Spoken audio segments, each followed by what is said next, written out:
Hi friends, అందరికీ కేంద్రం నుంచి అలాగే రాష్ట్ర ప్రభుత్వం నుంచి తాజాగా అయితే కొత్త అప్డేట్ అయితే రావడం అయితే జరిగిందండి. ప్రతిరోజు గవర్నమెంట్ నుంచి వచ్చే ప్రతి ఒక్క అప్డేట్ ముందుగా మీరు తెలుసుకోవాలంటే వెంటనే మన ఛానల్ని సబ్స్క్రైబ్ చేసుకోండి ఫ్రెండ్స్.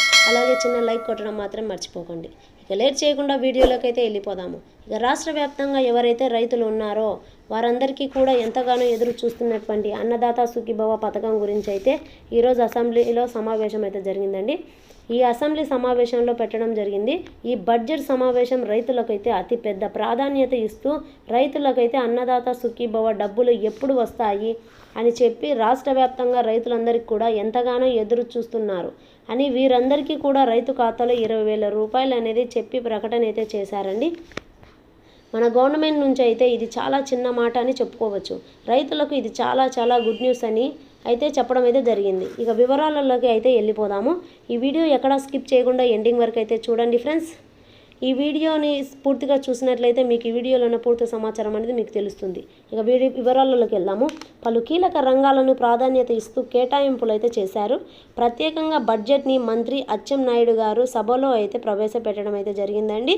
దీనితో పాటు కొన్ని కోట్ల వ్యవసాయ బడ్జెట్ని అయితే ప్రతిపాదిస్తూ రైతులకు ఎంతగానో ఎదురు చూస్తున్నటువంటి అన్నదాత సుఖీభవ పథకంపై ప్రవేశపెట్టడం అయితే జరిగిందండి.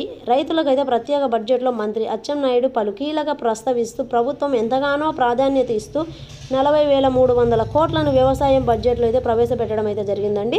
మంత్రి రాష్ట్రానికి వ్యవసాయం వెన్నెముక్క లాంటిదని పేర్కొని 240 కోట్లను అయితే ప్రతిపాదించారు. ఎన్నికల్లో హామీ పేరున రైతులకు అన్నదాత సుఖీభవ పథకానికి గాను ఈ పథకం అమలు చేయాలని అయితే 4,500 కోట్లు అయితే ప్రకటించడం అయితే జరిగిందండి. గత ప్రభుత్వం అయితే అమలు చేసినట్టు వైఎస్ఆర్ రైతు భరోసా అని అయితే ఉన్నదండి. కానీ ఈ కూటమి ప్రభుత్వంలో అయితే అన్నదాత సుఖీభవ అనే పథకాన్ని అయితే అందజేశారండి. కేంద్రం నుంచి అయితే 6,000 రూపాయలు, అలాగే రాష్ట్ర ప్రభుత్వం నుంచి అయితే 14,000 రూపాయలు అనేది అర్హులైన రైతులకు అయితే ఒక్కొక్క రైతు కూడా 20,000 రూపాయలు అయితే అందించడం అయితే జరుగుతుందండి. ఈ పథకం ఎప్పుడు రిలీజ్ అవుతుందంటే జనవరి సంక్రాంతి నెలలలో ఈ పథకం అమలు చేస్తానైతే మన రాష్ట్ర ప్రభుత్వం అయితే కీలక నిర్ణయం అయితే తీసుకుందండి మన అసెంబ్లీ సమావేశంలో. మరిన్ని విషయాలు మనం నెక్స్ట్ వీడియోలో తెలుసుకుందాము. ముందుగా నా ఛానల్ ఫస్ట్ టైం చూస్తున్న వారందరూ కూడా వెంటనే లైక్ చేసి, షేర్ చేసి, సబ్స్క్రైబ్ చేసి